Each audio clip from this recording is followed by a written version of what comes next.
Mataji Dandat Pranam. Hare Hare Krishna Krishna Matas and Mataji Prabhujis. Thank you so Dandavat. much for joining today's morning session.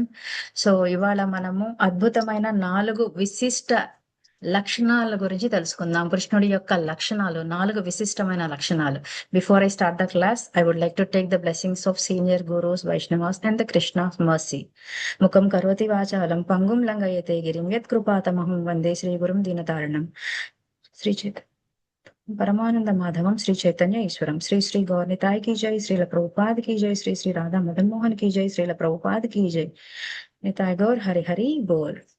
Thank you so much Matajis for joining today's session. So 4 విశిష్టమైన లక్షణాల గురించి మాట్లాడదాం అని అంటున్నాం.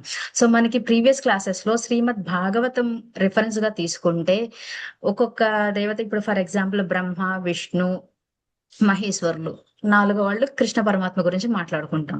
So వీళ్ళు ఒక్కొక్కరికి ఒక్కొక్క లక్షణాలు ఉన్నాయని తెలుసా మాతాజీ ప్రభుజీస్ ఎవరికైనా? బ్రహ్మకి ఎన్ని లక్షణాలు నెంబర్ గుర్తుందా? 50. బ్రహ్మకు 50 లక్షణాలు ఉన్నాయి.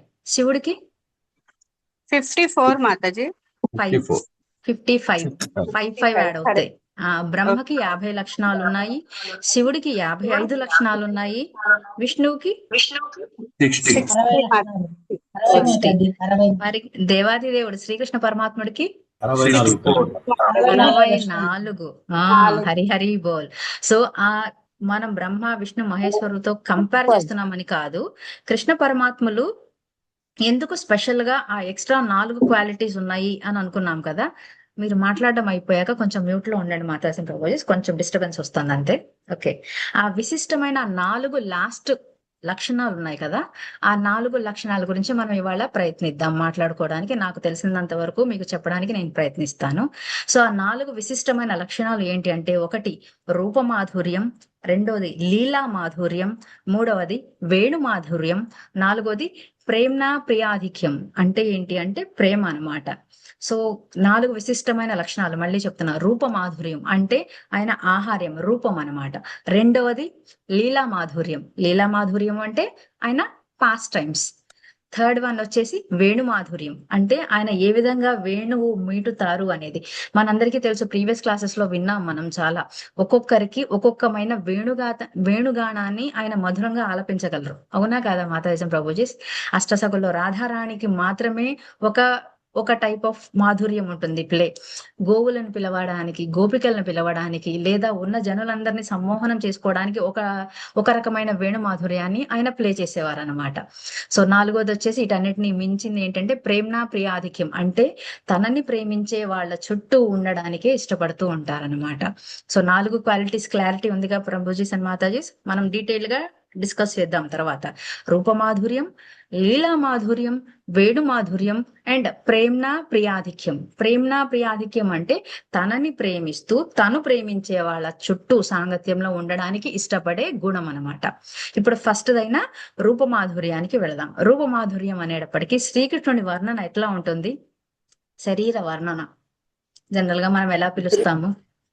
శ్యామ సుందరుడు, నీలమేఘ శ్యామ సుందరుడు అని అంటాము. అవునా కాదా? అంటే ఏంటంటే ఆయన శరీర తత్వం ఎలా ఉంటుందంటే, దీని గురించి డిస్క్రిప్షన్ ఎక్కడి నుంచి వచ్చిందంటే రూపమాధుర్యం గురించి మనకి శ్రీమద్ భాగవతం 4వ స్కందం 24వ అధ్యాయం 45వ వర్స్లో చెప్తారనమాట.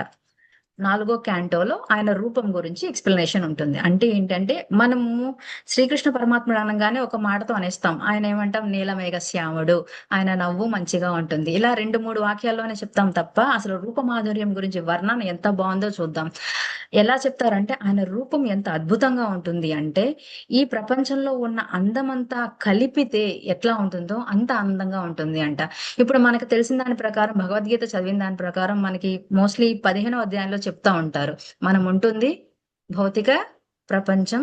ఆ భౌతిక ప్రపంచం అనేది దేని యొక్క నీడ? ఆధ్యాత్మిక ఆధ్యాత్మిక లోకం యొక్క నీడ. నీడ. సో ఈ ఆధ్యాత్మిక లోకము భౌతిక లోకము కలిపితే ఎంత సౌందర్యం అయితే వస్తుందో ఆ సౌందర్యానికి మించిన సౌందర్యమే శ్రీకృష్ణ దేవుడు అని చెప్తారనమాట. అంటే యాక్చువల్ గా అన్నిటికీ ఆయనే భోక్త, అన్నిటికీ ఇచ్చేదే ఆయన, మెయింటైనరే ఆయన కదా. కాబట్టి ఆ అందాన్ని కూడా ఏదైతే మనం చూడగలుగుతున్నామో ఈ భౌతిక ప్రపంచంలో, ఏదైతే మనం ఊహించగలుగుతున్నామో ఆధ్యాత్మిక ప్రపంచంలో, ఈ రెండిట్లో ఉన్న అందం ఎంత ఉంటుందో ఆ అందాన్ని కలిపిన దానికంటే కూడా ఆ అందాన్ని ప్రసాదించింది కూడా శ్రీకృష్ణ పరమాత్ముడే అని అంటారు అనమాట. ఇంకా మంచిగా చెప్పాలంటే మనం రూపం గురించి చూడంగానే శరీర కాంప్లెక్షన్ గురించి మాట్లాడాము, అందం గురించి మాట్లాడాము. ఆ తర్వాత ఒక మనిషి గురించి చెప్పాలంటే మనం ఏం తీసుకుంటాము రిఫరెన్స్? ఒక మనిషి చూడంగానే అందంగా ఉన్నారు అనగానే వర్ణన ఎలా మొదలు పెడతాము? స్వభావంతో మాతాజీ, స్వభావంతో మాట్లాడతాము, బాహ్యంగా. ఎందుకంటే మనకి ప్రతి ఒక్క మనిషి స్వభావం తెలియదు. చూడంగానే అందంగా ఉన్నారు అని అనుకుంటాం. వెంటనే ఏమనుకుంటాం? ఓ, వాళ్ళు వేసుకున్న నగలు కూడా వాళ్ళకి కరెక్ట్ గా సెట్ అయినాయి, వాళ్ళు వేసుకున్న బట్టలు కూడా వాళ్ళకి సెట్ అయినాయి అని అంటాం. అవునా కదా మాతాజీ ప్రభుజీ? ఎస్ మాతాజీ, ధోతి నగలు ధోతి, కుర్తా, నగలు అవన్నీ చూస్తాం. సో ఎప్పుడైతే మనం నీలమేఘ శ్యాముడు అని అనుకుంటున్నామో రూప మాధుర్యంలో, ఆ తర్వాత ఏం మాట్లాడుతున్నాం మనము?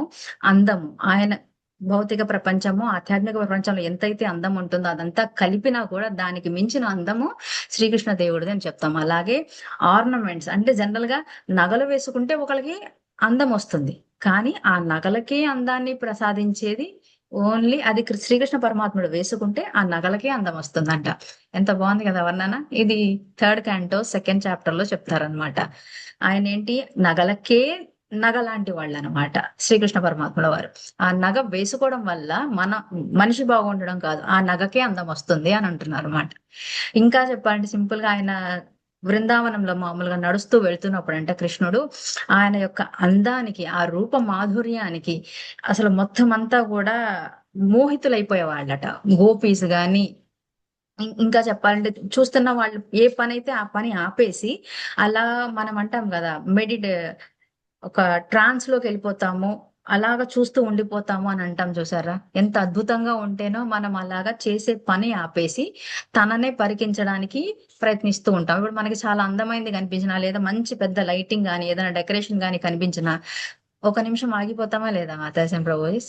కానీ బృందావనంలో కృష్ణుడు నడిచిన ప్రతి చోట అందరూ కూడా ఫ్రీజ్ అంటాం కదా, అందరూ అలాగా చేస్తున్న పనులు ఎలా ఉన్నాయి అలాగా ఫ్రీజ్ అయిపోయి ఆయననే చూసేవాళ్ళంట. అంతెందుకు, ఇప్పుడు జనరల్ గా పశువులనే తీసుకుందాం. ఆవులు ఉన్నాయనుకోండి, ఏం జరుగుతున్నా అది చేసే పని ఒకటే, ఏం చేస్తుంది? దాని తిండి అది తింటూ ఉంటుంది. అవునా కదా మాతాజీ ప్రభుజీ? ఏవైనా సరే యానిమల్స్. హరే కృష్ణ. అవును మాతాజీ. సో కానీ బృందావనంలో గోవులన్నీ కూడా గడ్డి తినడం మానేసి అలా నడుస్తున్న కృష్ణుడినే చూస్తూ ఉండేవట. అంతెందుకు, మళ్ళీ పక్షులు ఉన్నాయి. పక్షులు జనరల్ గా వాటి పనుల్లో ఉంటాయి. అవునా కదా? లేదా జనరల్ గా ఎక్కువ పక్షులు గాని పిట్టలు గాని ఏం చేస్తాయి? శబ్దాలు చేస్తూ ఉంటాయి. అవునా కదా మాతాజీ? ఆ బృందావనంలో కూడా అవి పాడడం మర్చిపోయి తదేకంగా కృష్ణుడినే చూస్తూ ఉంటాయి అంట. అదే కాక మళ్ళీ మనకి ఇంకా ఏం చెప్పాలి, ఇంకా మనకి చెట్లు విధంగా మనము అద్భుతం అని ఏమనుకుంటాం? చెట్లుని ఎగ్జాంపుల్ కింద తీసుకుంటే ఒక చెట్టు ఎప్పుడు మనకి అందంగా కనిపిస్తుంది? చెట్టు నిండా పూలు పువ్వు వచ్చినప్పుడా, పువ్వు వికసిస్తున్నప్పుడు చూస్తున్నప్పుడా? వికసిస్తున్నప్పుడు. అవునా కదా? అలాగనమాట. అంటే కృష్ణుడి ఒక్కొక్క అడుగుకి ఒక్కొక్క పువ్వు వికసించి తన యొక్క ప్రేమని తెలిపేవాట కృష్ణుడు పరమాత్మకి. ఎంత బాగుంది కదా మాతాజీ ప్రభు. చదువుతుంటే చూడండి, అంటే ఆ టైంలోనే పువ్వు వికసించాలి అని లేదు, కానీ ఆ టైంలో ఆ చెట్టు పువ్వుని వికసించడానికి ఇష్టపడుతుంది. ఎందుకు అంటే శ్రీకృష్ణుడి కోసం. అలాగే ఇప్పుడు మనకి ఉన్నాయి చూడండి. ఇంకా చెప్పండి, బృందావనంలో అప్పుడు చిన్న చిన్న జింక పిల్లలు ఉంటాయి కదా, అవి జనరల్ గా జింక పిల్లలు గాని జింకలు గాని ఎవరన్నా చూడంగానే భయంతో పారిపోతాయి, ఎందుకంటే హాని కలిగిస్తాయేమో మాకు అని. అవునా కదా మాతాజీ? అలాంటి భయపడే జింకలు కూడా ఆయన దగ్గరికి దరిచేరి ఆయనచే ప్రేమని పొందాలి అని ఆశిస్తాయట ఆ రూప మాధుర్యానికి. చూడండి ఎంత బాగున్నాయో. గోపికలు గోపబాలురు అంతా కూడా వాళ్ళ పనులు ఆపేసి ఆయన్నే చూస్తూ ఆయన వైపు మోహితులవుతారు. అలాగే ఏవైతే పశుపక్ష్యాదులు ఉన్నాయో అవి చేయాల్సిన పని కూడా మర్చిపోయి ఆ శ్రీకృష్ణుడిని తదేకంగా చూస్తూ ఉంటారు అని. అందరూ అంతా కూడా అంత తన్మయానికి గురవుతారు. ఆయన యొక్క అందం అంత బాగుంటుంది అని. కృష్ణ అంటే ఆకర్షణ, ఆ కృష్ణకి ఆకర్షణ. ఆ ఆకర్షణ ఎందుకు అంటే ఆ రూప మాధుర్యం, ఆ రూపం అలా ఉంటుంది అని చెప్పి. ఇంకా అసలు చెప్పాలంటే ఇంకా ఒక 6 కోణాల్లో చెప్తారు. అదే మనకి 10th క్యాంటోలో కూడా ఆయన యొక్క రూప మాధుర్యం గురించి ఉంటుంది. అంటే ఏంటి, ఏదైతే ప్రేమతత్వం ఉందో దాని యొక్క సారం అంతా కూడా ఒక రూపం తీసుకుంటే ఎలా ఉంటుందో, ప్రేమతత్వానికి అసలు రూపం చెప్పగలుగుతామా మనము? ప్రేమ చూపించగలుగుతాము కానీ ప్రేమతత్వానికి ఒక రూపం అంటూ ఉంది అంటే అది శ్రీకృష్ణ పరమాత్ముడు. అలాగే అందం అంటూ ఏదన్నా ఉంది అంటే ఆ అందం శ్రీకృష్ణ పరమాత్ముడదే. ఎవరైనా సరే మనం చూడొచ్చు, అందరం కూడా పర్ఫెక్ట్ కాదు. కొంతమందికి ముక్కు బాగుంటుంది, కొంతమందికి కళ్ళు బాగుంటాయి, కొంతమందికి శరీర సౌష్ఠవం బాగుంటుంది అని అంటాం. అవునా కదా మాతాజీ ప్రభాస్? కానీ శ్రీకృష్ణ పరమాత్మ వారు ప్రతి అంగంలో ఆయన బాహ్యంగా అయినా సరే, ఇంటర్నల్ గా అయినా సరే చాలా పర్ఫెక్ట్ గా ఉంటారన్నమాట. అంటే ఏంటి అంటే అది ఎలా ఉంటుందంటే ఆ రూప మాధుర్యం మనకి ఏదన్నా ఇప్పుడు ఒక జ్యూస్ గానీ డ్రింక్ గానీ నచ్చింది అనుకోండి, ఇంకా ఇంకా తాగాలి అని అనుకుంటాం. అలాగే ఆయన యొక్క రూప మాధుర్యం ఎంత బాగుంటుంది అంటే చూసినా చూసినా ఇంకా తనివి తీరదనమాట, ఇంకా ఇంకా చూడాలి అని అనిపిస్తుంది. అర్థమవుతుందా మాతాజ్? అలాంటిది, అలాంటి ఆ రూపం చూడగలగడం కూడా చాలా అదృష్టం అని చెప్తారు. అంతెందుకు అన్నిసార్లు మనం ఇప్పుడు మహాభారతం టైంలో చూద్దాం, కౌరవులందరికీ కనిపిస్తూనే తిరిగారు. అవునా కదా? మరి అంత బృందావనంలో జనులు ఆయనకి అంత ఆకర్షితులైనప్పుడు కేవలం ఈ కురుసభలో మనం మంచి ఎగ్జాంపుల్ తీసుకోవచ్చు. ఒక కంసుడు గాని శిశుపాలుడు గాని అదే రూపంతో కనిపించారు కదా శ్రీకృష్ణ పరమాత్మలు. కానీ ఆయన రూప మాధుర్యం వాళ్ళు చూడగలిగారా? లేదు శత్రుత్వ రూపంలో ఉండడం వాళ్ళు చూడలేకపోయారు మాతాజీ. వాళ్ళు చూడలేరు. అది మాయ, వాళ్ళకున్న అజ్ఞానం అని అనుకోవచ్చు. కాకపోతే ఆయన అయితే వాళ్ళ కోసం ఏమి రూపం కప్పుకోలేదు. ఆయన ఎలా ఉన్నారు అలాగే ఉన్నారు. కాబట్టి అలాంటి రూపం చూడడం ఏమి కూడా ఒక తప్పులేదు అదృష్టం అని చెప్తున్నారు. సార్. ఎందుకు అంటే ఆ రూపము దేని యొక్క సమ్మేళనం చెప్పగలరా? ఇప్పుడు అన్ని చెప్పా, ప్రేమతత్వం ఉంది, అందం ఉంది.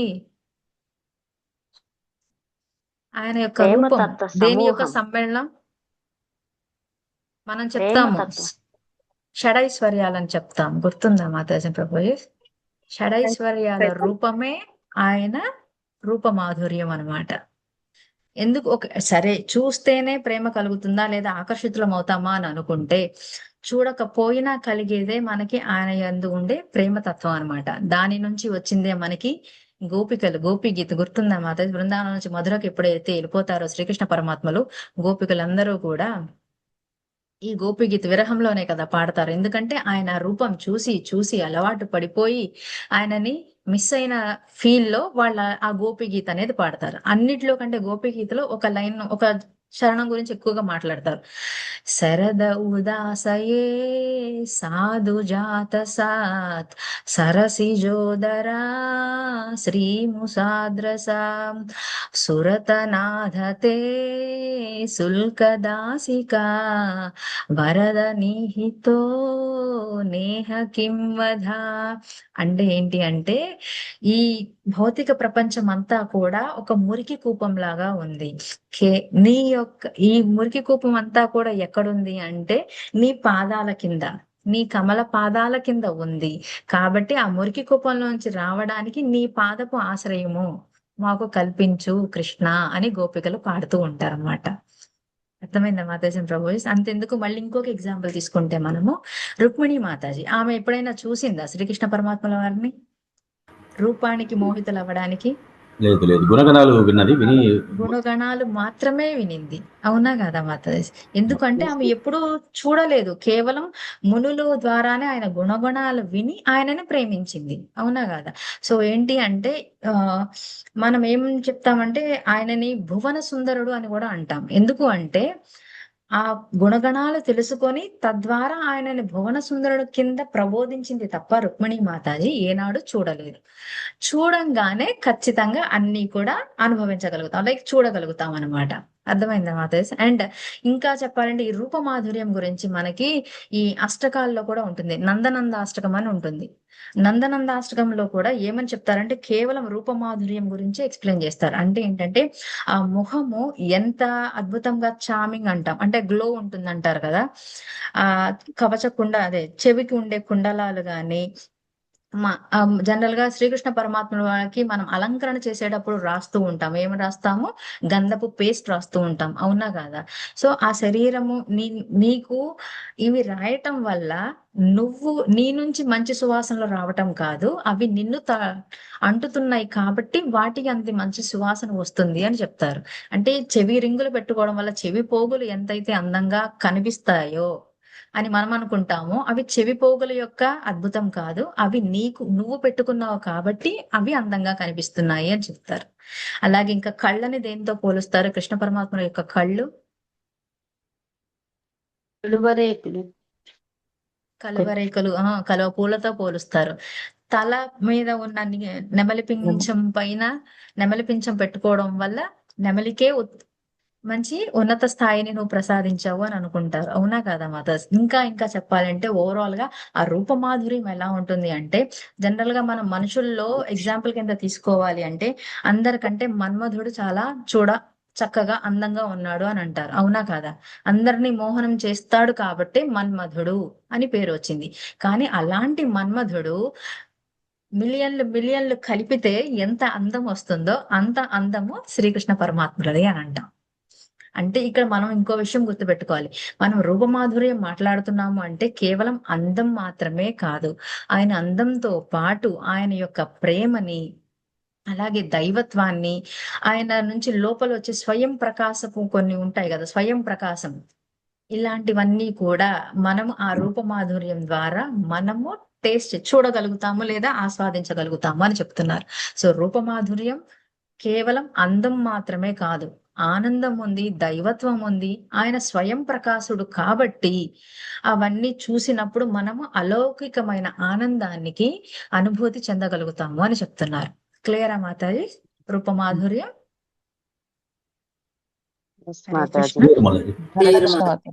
హరే కృష్ణ. Thank you. హరే కృష్ణ మాతాజీ. చెప్పండి మామూలు మాతాజీ. విగ్రహాల రూపంలో కృష్ణుని చూస్తుంటేనే, పువ్వులు పెట్టి ఎక్కువ అలంకరిస్తేనే మనకి దిష్టి తగులుతుందా కృష్ణుడికి అన్నట్టు ఉంటది. ఎస్ మాతాజీ.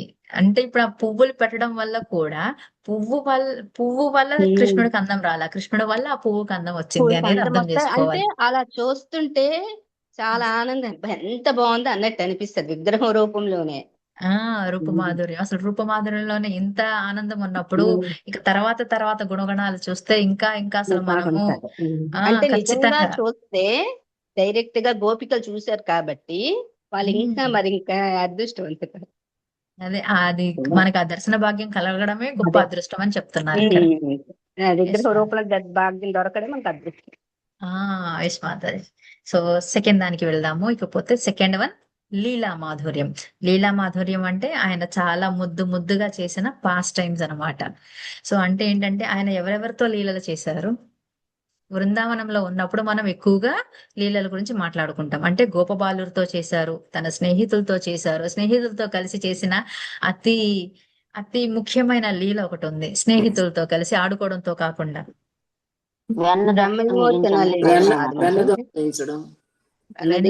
హరిహరి బోల్. సరోజా మాతాజీ కరెక్ట్ గా చెప్పారు. వెన్న దొంగతనం ఫస్ట్ చేసిన పనే వెన్న దొంగతనం. అవునా కాదు? ఫ్రెండ్స్ అందరితో ఒక టీం లాగా ఫామ్ అయ్యి ఎవరింట్లోకి వెళ్ళాలి, ఎటు వెళ్ళాలి అనేది కూడా ఆయనే చెప్పేవారు. తెలుసా మాతాజీ? ఆ వెన్న లీలలు. ఎందుకంటే ఇప్పుడు మనకి రేపటి నుంచి పురుషోత్తమ మాసం వస్తుంది కాబట్టి మనం చౌరాష్టకం కూడా చేస్తాం. అంటే ఏంటి? ఆ లీలా మాధుర్యంలో ఉన్న తీపిదనాన్ని మనం ఆస్వాదించగలగాలి అని అంటాం. ఇంకా వెన్న దొంగతనంతో పాటు ఇంకా ఆయన ఏం చేశారు? గోవర్ధన లీల చేశారు, కాళియా మీద నృత్యం చేశారు, దామోదర లీల చేశారు. అవునా కదా? ఇవన్నీ కూడా బాల్యతనంలోనే చేశారు. అవునా కదా మాతాజీ? సో ఏంటి అంటే బాల్య లీలలో ఇది కూడా శ్రీమద్ భాగవతం 10వ క్యాంటోలోంచే తీసుకుంటాం మనం. లీలా మాధుర్యాలు కూడా అవి ఎలా ఉంటాయి అంటే, ఈ పాస్ట్ టైమ్స్ అన్ని కూడా మనము మన చెవులకి ఆనందాన్ని కలిగించాలి. అవి వింటున్నప్పుడు మనకి కలిగే ఆనందం వల్ల మన మనస్సు, బుద్ధి అనేవి ఏంటి అంటే స్వాంతన పొందుతాయి అన్నమాట. అంటే ఏంటి? కోపావేశాలు తగ్గి ఇవి ప్లీజింగ్ గా ఉంటుంది కాబట్టి ఆ లీలలు వినటం వల్ల మన హృదయం కూడా చాలా కామ్ గా ఉంటుంది. అలా కామ్ గా ఉండడం వల్ల ఇంకా ఇంకా ఎలా తెలుసుకున్నా, ఎలా ఏం చేశారు. ఇప్పుడు జనరల్ గా అడుగుతూ ఉంటాం కదా, మన పిల్లాడు ఏదన్నా ఒక నాటి పని చేశాడు చిన్నప్పుడు అని చెప్తే ఇంకేం చేశాడు అని అడుగుతాం. అవునా కదా? సో ఏంటి అంటే అలాగే ఈ కృష్ణ లీల ఒకటి వింటే ఇంకా ఇంకా లీలలు వినాలి అనే కోరిక బలం అవుతుందంట మనకి. ఇంకా చెప్పాలి అంటే కృష్ణ మీద తృష్ణ పెరుగుతుంది అంటారు. తృష్ణ అంటే అర్థం తెలుసా మాతాజీ ప్రభుజీ? కోరిక. కోరిక. దాహం మాతాజీ. దాహం. బలీయమైన కోరిక అన్నమాట. కోరిక, కృష్ణ దాహం. మీద తృష్ణ కలగాలి అంటే శ్రవణం మంచిగా జరగాలి. శ్రవణం జరిగితేనే అప్పుడు మన మనస్సు బుద్ధి ఆయన యొక్క లీలలు ఇంకా ఇంకా ఇంకా వినాలి అనే ఈ తృష్ణ పెరిగి మన మనస్సు ఏం జరుగుతుంది అంటే శుద్ధీకరణ జరుగుతుంది అన్నమాట. ఒక లెవెల్లో లైన్ లో చక్కగా ముందు మనకి శ్రవణం అంటారు. ఆ శ్రవణం ఏం చెయ్యాలి? లీలా మాధుర్యం. లీలా మాధుర్యం అంటే శ్రీకృష్ణుడి యొక్క పాస్ట్ టైమ్స్ వినటం వల్ల మనం ఏమవుతుంది? స్వాంతన పొంది ఒక డీప్ తృష్ణ పెరుగుతుంది. ఇంకా ఇంకా వినాలి అనే తృష్ణ ఎప్పుడైతే పెరుగుతుందో అప్పుడు మన మనస్సు అనేది ప్యూరిఫై అవుతుంది. అలాగే మన భక్తి పెరుగుతుంది కృష్ణుడి ఎడ. అలాగే కాకుండా మన బంధం ఏదైతే ఉందో మన సాటి భక్తులతో గాని మన ఫ్రెండ్స్ తో గాని అది ఇంకా ఇంకా బలపడుతుంది అని చెప్తారు. అర్థమైందా మాతాజీ ప్రభు? సో ఇలాంటి అసలు మనం అనుకోవచ్చు లీలా మాధుర్యంలో అన్ని పాస్ట్ టైమ్సే కదా, అంటే మనం లేనప్పుడు ఎన్నో వేల వేల సంవత్సరాల క్రితం జరిగినవన్నీ, అవునా కదా మాతాజ్? అవన్నీ కూడా మనం ఎందుకు డిస్కస్ చేస్తున్నాం? ఇప్పుడు ఎప్పుడో జరిగిపోయింది. జనరల్ గా ఎప్పుడన్నా చెబితే ఇవాళ జనరేషన్ చూడండి, మీ జనరల్ గా మన అమ్మమ్మల తాతయ్యల గురించి ఎగ్జాంపుల్స్ మనం చెప్తూ ఉంటేనే మన పిల్లలకి ఏమంటారు? అది అప్పటి కాలం, ఇది ఇప్పుడు కాలం అని అంటారా లేదా మాతాజ్? Yes, మాతాజీ. జనరల్ గా అప్పుడు మనం ఏం చెప్తాము? అప్పుడు అలా ఉంది, మేము ఏది చేసినా మీ మంచి కోసమే, మీ ఫ్యూచర్ కోసమే అని చెప్తామా లేదా? Yes, మాతాజీ. అదే విధంగా కృష్ణుడి యొక్క పాస్ట్ టైమ్స్ అన్నీ కూడా మన కోసం. ఫ్యూచర్ డివోటీస్ భక్తుల కోసము. సో ఖచ్చితంగా ఆ పాస్ట్ టైమ్స్ అన్ని ఎవరి కోసం చేశారు అంటే తన తర్వాత ఎవరైతే తన యందు భక్తితో వస్తూ ఉంటారో, తనని ఆశ్రయిస్తారో వాళ్ళకంటూ ఇప్పుడు ఫర్ ఎగ్జాంపుల్ ఇన్స్పిరేషన్ లాగా కూడా ఉండాలి కదా మాతాజీ. అలా అన్నమాట. అందుకని చెప్పారు అన్నమాట. ఆకర్షించాలి కదా మాతాజీ. ఆ లీలల వల్ల ఆకర్షించబడుతుంటారు కదా ఆకర్షించబడతారు అని చెప్పి మాతాజీ. అర్థమైందా మాతాజీ ప్రభు? ఇంకా చెప్పాలంటే అసలు ఈ లీలలు మనము శ్రీకృష్ణ పరమాత్ముడు ఎంత గొప్పవారో అర్థమవుతుంది. ఇప్పుడు జనరల్ గా పిల్లల వయసు తీసుకుందాం. జనరల్ గా మనము మూడు దశల్లో చెప్పచ్చు: కౌమారం, పౌగండం, కైశోర. మీకు వీటి గురించి తెలుసా మాతాజీ? అంటే దశల వారీగా పిల్లవాడు ఎదుగుతూ ఉంటాడు కదా. పిల్లవాడు ఎదుగుతున్నప్పుడు ఇప్పుడు కౌమార దశలో ఉన్నాడు, ఇప్పుడు పౌగండ దశలో ఉన్నాడు, ఇప్పుడు కైశోరాల దాంట్లో దశలో ఉన్నాడు అని అంటారు. తెలుసా మాతాజీ? తెలియదా? అంటే చిన్నపిల్లలు పుట్టినప్పటి నుంచి 5 ఏళ్ళు వచ్చే వరకు కౌమార దశ అంటాము. తర్వాత 6 ఏళ్ల నుంచి 10 ఏళ్ల వరకు పౌగండ దశ అని అంటాము. తర్వాత 11 నుంచి 15 వరకు కూడా కైశోర దశ అని అంటాము. క్లియరా మాతాజీ? సో కౌమార లీల మామూలుగా పిల్లలకి మాట్లాడుతున్నాను నేను. కౌమార లీల అంటే పుట్టినప్పటి నుంచి 5 ఏళ్ల వరకు. పౌగండ లీల అంటే 6 ఏళ్ల నుంచి 10 ఏళ్ల వరకు. కైశోర దశ అంటే 11 నుంచి 15 వరకు. సో 15 తర్వాత వాళ్ళ పిల్లల గురించి మనం మాట్లాడడం. అందుకే మీరు గుర్తుపెట్టుకోవచ్చు, మనకి స్కూల్స్ గాని పిల్లల్ని గాని పిల్లలు అని రిఫర్ చేసేటప్పుడు 15 ఏళ్ల లోపు వరకే చూస్తూ ఉంటాం. అందుకే మనం సమ్మర్ క్లాసెస్ పెట్టినా ఏది చెప్పినా పిల్లలు అంటే మనకి 15 ఏళ్ల లోపు వరకు మాత్రమే వస్తారనమాట. అదే ఇప్పుడు ఈ జనరల్ గా ఉన్న పిల్లల వయసుని శ్రీకృష్ణ వయసుతో కంపేర్ చేద్దాం. కౌమార లీల అంటే బాల్య లీలలు ఏవైతే చేశారో, అంటే ఎస్పెషల్లీ చెప్పాలి అంటే ఆయన ఒక్కొక్క భక్తి రస భావంలో ఒక్కొక్క దశలో ఒక్కొక్క లీల గురించి మాట్లాడుకుందాం మనం. అర్థమైందా మాతాజీ? అంటే ఇప్పుడు కౌమార లీల అంటే జనరల్ గా పుట్టినప్పటి నుంచి 5 ఏళ్ళు అని చెప్పారు. కానీ శ్రీకృష్ణ పరమాత్ముల వారు కౌమార లీల దశ ఎప్పటి నుంచి చేశారో తెలుసా మాతాజీ? తను పుట్టిన దగ్గర నుంచి 3 సంవత్సరాల 4 నెలలు వచ్చే లోపే తన కౌమార లీలని కంప్లీట్ చేశారు. మామూలు వాళ్ళతో కంపేర్ చేస్తే ఆల్మోస్ట్ 1.5 year గ్యాప్ వస్తుంది, అవునా కదా మాతాజీ? సో అక్కడ బాగా చూపించింది అంటే ఆయన లీలలు ఏం చూపించారు అంటే వాత్సల్య లీలలు ఎక్కువ చూపించారు అనమాట. వాత్సల్య లీలలు అంటే దేవకి మాతతో చేసిన అతి ముఖ్యమైన లీల ఏంటిది అది మాతాజీ? దామోదర్ లీల మాతాజీ. దామోదర లీల. దామోదర లీల చేసినప్పుడు శ్రీకృష్ణ పరమాత్మ వయసు తెలుసా మీకు? తెలియదు మాతాజీ. 3 ఏళ్ళు. 3 ఏళ్లే మాతాజీ. అంటే ఈ కౌమార లీల అనేది దామోదర లీల అనమాట. చాలా చిన్నతనంలో ఆయన చేసింది అనమాట. ఇక తర్వాత పౌగండ అని అంటున్నా. మామూలుగా పౌగండ దశ అంటే 6 ఏళ్ల నుంచి 10 ఏళ్ల వరకు మామూలు పిల్లవాళ్ళు. అదే శ్రీకృష్ణ పరమాత్మ వారు పౌగండ లీలలు ఎప్పుడు కంప్లీట్ చేశారు అంటే దాని తర్వాత 3.5 ఏళ్ల నుంచి 6.5 ఏళ్ల వరకు. అంటే ఇవన్నీ ఏంటంటే 3.5 ఏళ్ల నుంచి 6.5 ఏళ్ల వరకు చేసినవన్నీ కూడా సాఖ్యభావంలో చేశారమ్మ. సారీ, సాఖ్యభావం అంటే ఏంటి? ఫ్రెండ్స్ తో అనమాట. గోపికలతో, గోపబాలులతో అనమాట. తన ఫ్రెండ్స్ తో అడవిలో తిరిగినప్పుడు చేసిన లీలలన్నీ కూడా పౌగండ లీలలో చేశారనమాట. అందుకే చాలా చిన్నప్పుడే కదా తన మీదకి కంస మహారాజు అందరు రాక్షసుల్ని పంపిస్తూ ఉంటాడు, అవునా కాదా? Yes, హరే అవును కృష్ణ. మాతాజీ. ఆ తర్వాత కైశోర లీల అంటే ఏంటి? జనరల్ గా 11 నుంచి 15 ఏళ్ళు, కానీ శ్రీకృష్ణ పరమాత్మ వారికి 6.5 ఏళ్ల నుంచి 10 ఏళ్ల లోపే. అంటే ఏంటి? ఆ ఆ, యువతులు ఉంటారు కదా, బృందావనంలోని గోపికలు అనమాట. యంగ్ గోపికలతో మాధుర్య రస ఆ టైంలో చేశారనమాట. 3 రసాలు కేవలం బాల్యంలోనే చేశారు. కౌమార దశలో, పౌగండ దశలో, కైశోర. కౌమార దశలో మనం ఏం మాట్లాడతాము? దామోదర లీల గురించి మాట్లాడతాం. పౌగండ దశలో మాట్లాడేది ఏంటి అంటే గోపబాలులతో చేసింది. ఇంకా మనం చెప్పాలంటే బ్రహ్మ విమోచన లీల ఎగ్జాంపుల్ కింద తీసుకోవచ్చు. కైశోర లీలలో ఏం చేశారు అంటే ఆ ఆ, అతి పిన్న వయసు ఉన్న గోపికలు అన్నమాట.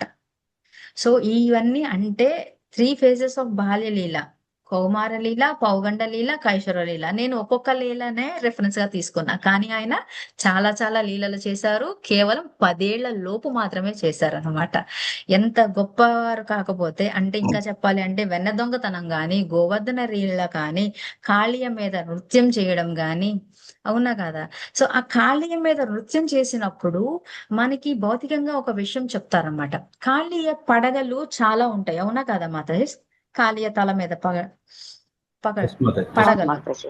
అవునా కదా అవును మాతాజీ? సో మాతాజీ. ఆ పడగల మీద ఆయన నాట్యం చేస్తున్నప్పుడు దాన్ని అందరికి చూసే వాళ్ళకి ఆనందంగా ఉంది, అవునా కదా?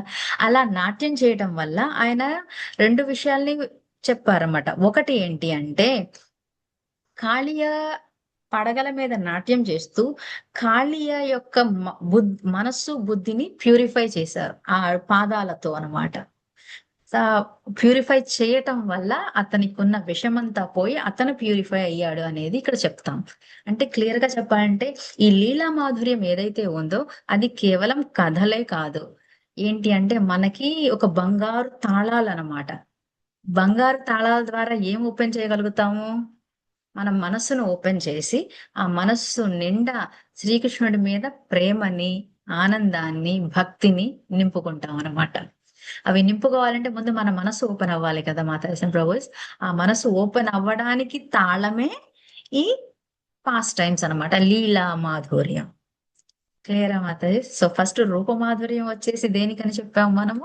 అది అందం మాత్రమే కాదు, కేవలం ఆయన రూపం చూడడం వల్ల మనకి ప్రేమ కలుగుతుంది, ఆనందం వస్తుంది, దైవత్వం పెరుగుతుంది. ఆయన స్వయం ప్రకాశుడు కాబట్టి మనకి ఇంకా ఇంకా ఇంకా రుచి పెరుగుతుంది, కావాలి అనే రుచి. అదే ఈ లీల మాధుర్యం ఏంటి? కేవలం కథలు కాదు, అది కూడా ఒక బంగారు తాళం లాంటిది, తాళం చెవి లాంటిది. మూసుకుపోయిన మన మనస్సు యొక్క తలుపులు తెరవడానికి ఉపయోగపడే బంగారు తాళమే అది. తెరిచిన తర్వాత మన మనసుని దేనితో నింపాలి? ప్రేమ, ఆనందము మరియు భక్తితో నింపాలి. క్లియరా మాతాజీ? ఇప్పుడు 3rd దానికి వెళ్దామా మాతాజీ? హరే కృష్ణ. ఏమైనా డౌట్స్ ఎస్ ఉన్నాయా మాతాజీ. ఇప్పుడు రెండింటి ఎస్ మీద? మాతాజీ. రూపమాధుర్యం, హరే కృష్ణ మాతాజీ. లీల. కృష్ణ దామోదర లీలలో మాధుర్య భావంతో చేస్తారు.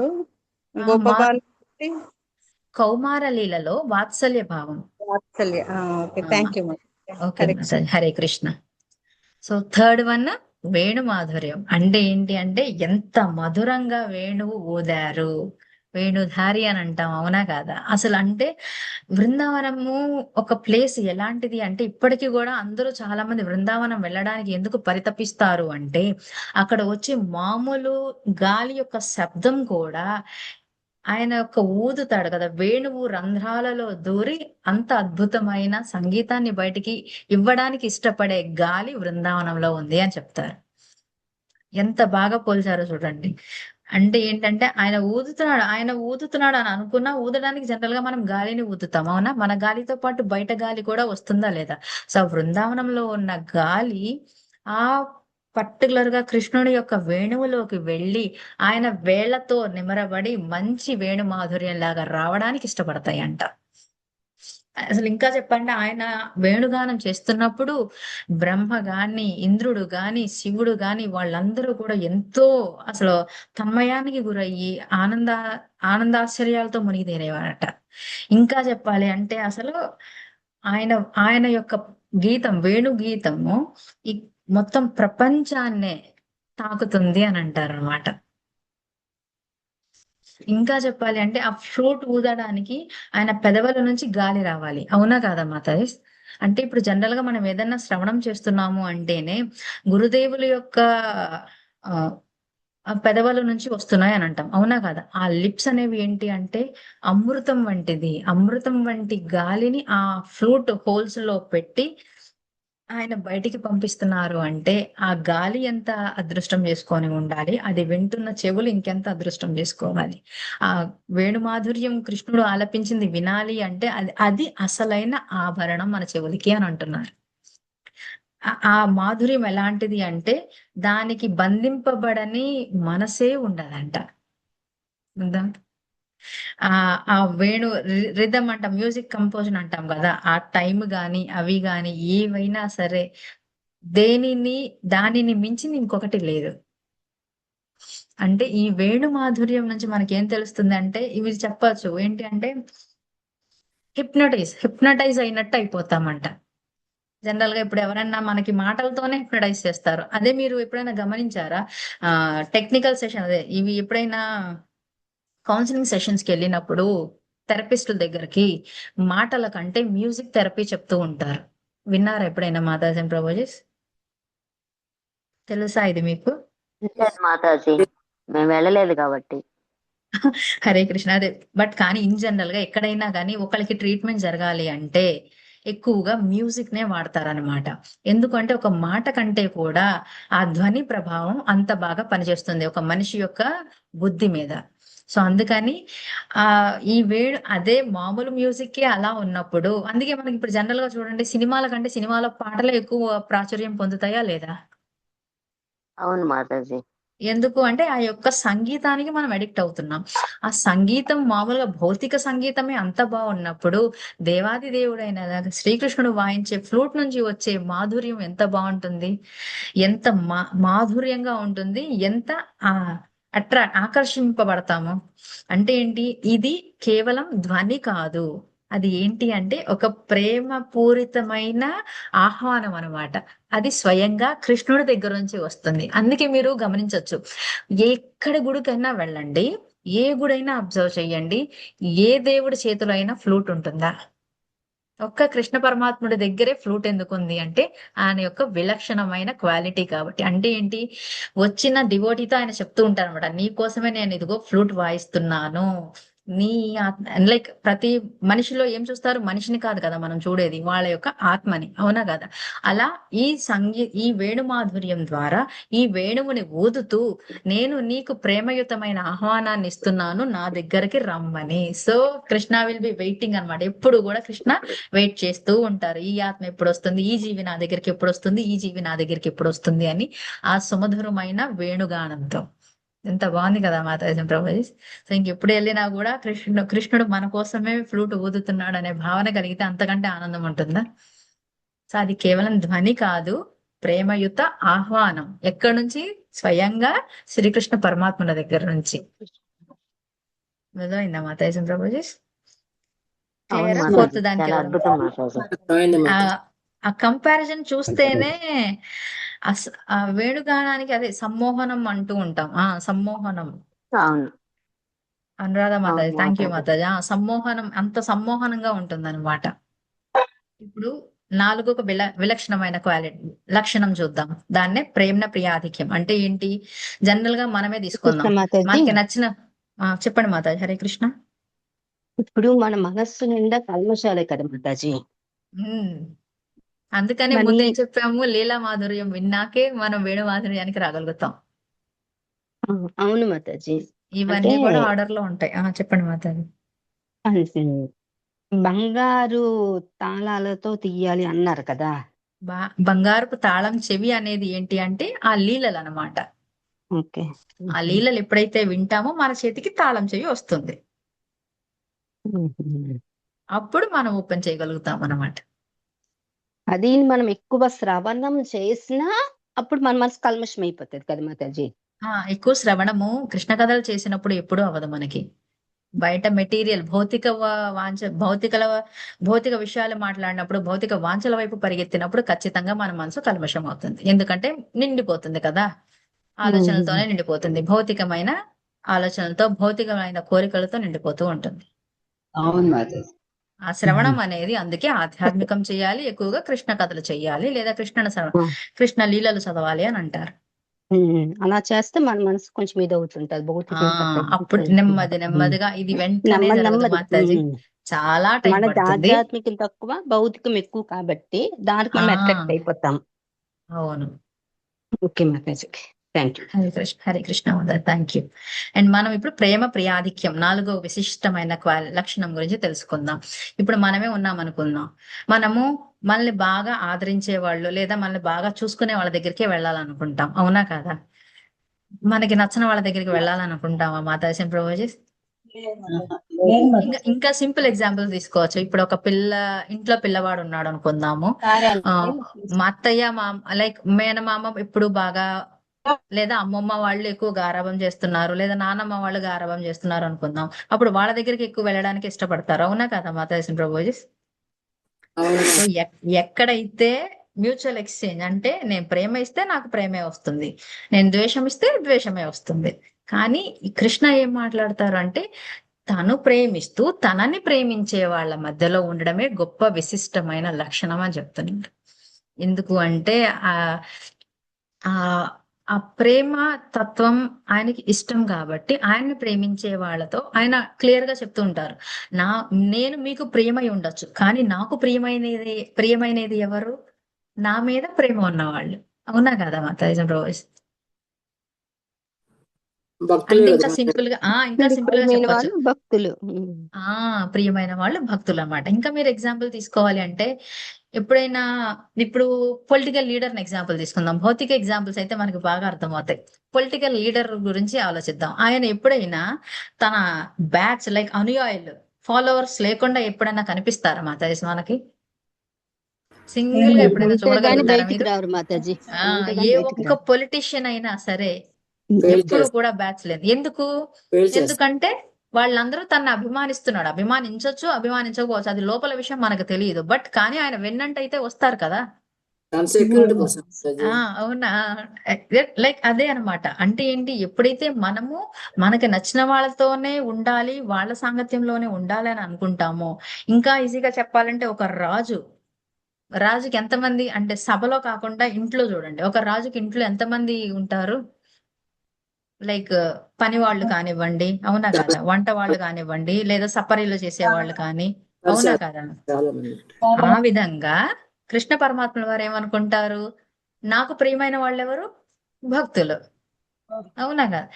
ఆ భక్తుల చుట్టూ ఉన్నప్పుడు ఆ భక్తులతో పాటు నేను ఉంటానంటారు, అవునా కదా ప్రైజ్ ప్రభు? సో అంటే ఏంటి అంటే ఈ భక్తులు కూడా మనం అనుకోవచ్చు, ఈ భక్తి మనం చేసే భక్తి నవవిధి భక్తి అయితే ఒక్కొక్క భక్తిలో ఒక్కొక్క రస చూసుకోవచ్చు మనం అని అనుకున్నాం, అవునా కదా? 5 రకాలైన రసాలు కూడా ఉంటాయి, అవునా కదా? గుర్తున్నాయి మాతాజీ ప్రభుజీ 5 రసాలు? నవవిధ భక్తి కాకుండా భక్తులు కూడా 5 రసాలు: వాత్సల్య రసం, శాంత, దాస్య, సఖ్య, దాస్య, వాత్సల్య.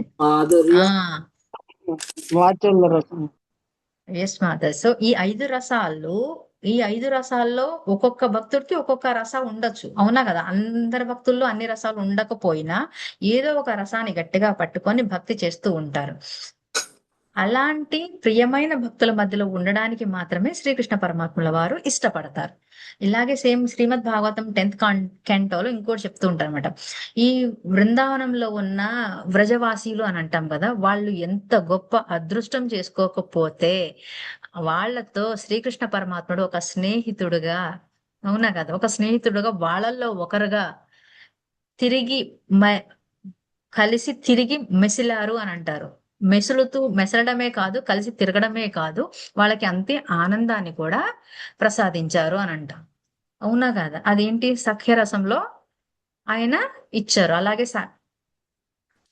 సాఖ్యరసంలో ఫ్రెండ్స్ తో పాటు గోపాస్ తో కూడా, అవునా కదా, వాళ్ళతో చక్కగా ఆడారు, పాడారు, ఆడుకున్నారు, తిన్నారు, పడుకున్నారు, అవునా కదా. ఆ బృందావనంలో ఉన్న గోపబాలురు ఎంత అదృష్టం చేసుకోకపోతే అంత అదృష్టం వాళ్ళకి కలుగుతుంది. సో అలా అంటూ ఉంటారు. అంటే గోపికలు ఏమంటూ ఉంటారంటే, కృష్ణ, మేము నీ నీ నువ్వు మా ఎడ చూపించే ఈ ప్రేమకి మేము తిరిగి నేను మీకేమి ఇచ్చుకోగలుగుతాము, ఎప్పుడు కూడా ఈ రుణం ఇలాగే ఉండిపోతుంది మాతో. ఎంత బలీయంగా మమ్మల్ని నీ వైపుకు లాక్కున్నావు అంటే కేవలం మా ఫ్యామిలీ గురించి గాని, లేదా వాళ్ళకి ఏదైనా చేసి పెట్టాలని గాని, అటువంటి మోహాలన్నీ కూడా తెగిపోయినాయి. కేవలం మా యందు మా మనసులో ఉన్నది ఒకటే ఒకటి, నీ యొక్క సేవ.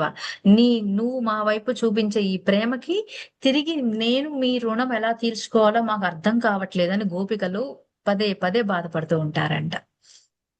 అర్థమైందా మాతాజీ? అలాగే ఇప్పుడు యశోదా మాతాజీ ఎంత అద్భుతం కాకపోతే, వాత్సల్య రసంతో చక్కగా ఎంత బాగా తనని పాలిచ్చి మరి తనని సాకే అదృష్టాన్ని యశోదామాతకి ఇస్తాడు. అలా చిన్నతనంలో తనని పెంచే ఆ అదృష్టాన్ని బ్రహ్మకి కాదు కదా, శివుడికి కాదు కదా, ఆఖరికి లక్ష్మీదేవికి కూడా అంత అదృష్టం రాలేదు, అవునా కదా. యశోదామాతకు వచ్చినంత అదృష్టం, అంత అమితమైన ప్రసాదం ఆయన యశోదామాతకి దామోదర లీల రూపంలో ఇచ్చారు, అవునా కదన్నమాట. ఆ తర్వాత ఇంకా ఇంకా ఏం చెప్తారు అంటే, రాధారాణి అందరు సఖులు కూడా ఎంత ప్రేమ పంచాడు ఆయన, అవునా కదా. ఇంకా కృష్ణ చెప్తూ ఉంటాడు అనమాట, ఈ గోపికలు ఎంతో అదృష్టం చేసుకున్న వాళ్ళు. ఎందుకు అంటే, నేను ఎందుకు వాళ్ళతో అంతలాగా మెసిలా కలిసి తిరిగాను లేదా ఆ లీలలు చేశాను అంటే, ఆయనకి ముందే తెలుసు అనమాట, వీళ్ళు తర్వాత విరహ వేదనకి అనుభవిస్తారు, అప్పుడు విరహ వేదన ఉన్నప్పుడు వాళ్ళు నా గురించి గుర్తు చేసుకోవడానికి ఏమీ ఉండవు, కాబట్టి వాళ్ళకి ఈ లీలలన్నీ నేను చేసి పెట్టాను అని. అర్థమైందా మాతాజీ ప్రభు? అందుకే ఈ ఫైనల్ గా ఏం చెప్తారు అంటే, ప్రేమాధిక్యం తన ఇష్టమైన సరౌండింగ్ డివోటీస్ తో ఉండడానికి కారణం ఏంటి అంటే, శ్రీకృష్ణుడు దేవాది దేవుడు. ఆయన యొక్క మనస్సు ఎవరితో నిండి ఉంటుంది అంటే, తన ఎడ ఎవరైతే నిస్వార్థమైన భక్తిని కలిగి ఉంటారో వాళ్ళతో ఆయన మనస్సుని నింపుకుంటారు అని అంటారు. అర్థమైందా మాతాజీ ప్రభు? హరే కృష్ణ. భక్తి ఎస్ మాతాజీ, ఎస్ మాతాజీ. సో రూపమాధుర్యం, లీలా మాధుర్యం, వేణు మాధుర్యం, లాస్ట్ కి వచ్చి ప్రేమాధిక్యం అంటే ఇష్టమైన డివోటీస్ చుట్టూ సాంగత్యంలోనే నేను ఉండాలి అని అనుకుంటారన్నమాట కృష్ణ పరమాత్మలు. సో దీంతో ఇవాళ క్లాస్ ఇక్కడికి ఎండ్ చేస్తున్నాం మాతాజీ. ఏదన్నా తెలిసి తెలియక తీసుకున్న ఎగ్జాంపుల్స్ వల్ల మిమ్మల్ని ఎవరన్నా మనసు నొప్పించుంటే అది నా తప్పే తప్ప గురుదేవులది ఎవరిది కాదు. వాంఛాకల్పతరుభ్యస్య కృపా సింధుభ్యేవ చ పతితానాం పావనేభ్యో వైష్ణవేభ్యో నమో నమః. అనంత కోటి వైష్ణవ బృంద की जय, समावेत भक्त बृंद की जय, श्रील प्रभुपाद की जय, श्रील गुरुदेव की जय. निताय गौर हरे हरि बोल. Hare Krishna. Thank you so much माताजी प्रभु जी. हरे कृष्ण माता जी, धन्यवाद।